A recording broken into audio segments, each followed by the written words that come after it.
Ramadan is not only a time for fasting, but it is also a time for generosity. The act of giving charity during Ramadan holds great significance in Islam. Not only does it purify our wealth, but it also brings us closer to Allah subhanahu wa ta'ala. Remember, even the smallest act of charity holds immense reward, especially in the month of Ramadan.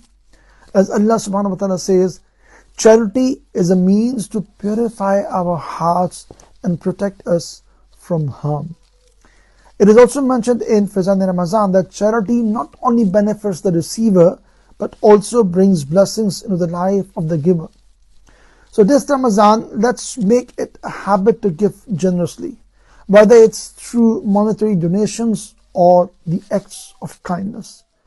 May our charity bring relief to those in need and elevate our own spiritual standing. Ameen. Bijahin Nabiyyil Ameen. Sallallahu Alaihi Wasallam.